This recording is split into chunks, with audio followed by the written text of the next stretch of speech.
congratulations once again. This time, everyone, sadly po, our first runner-up cannot attend today kaya na siya exam. Moto ang wala siya karon. So, importante din kayo kay for studies man to and for her future. Kaya naman this time, ladies and gentlemen, allow me to present to you the Munyan ng Bulacan 2024. We have Elisha Alboy.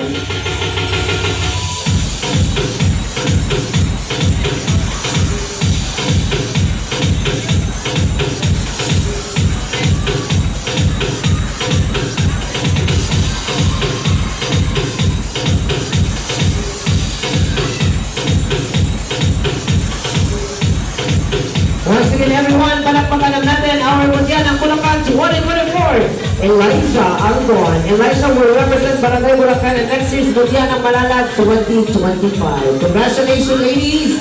We are all proud of your race.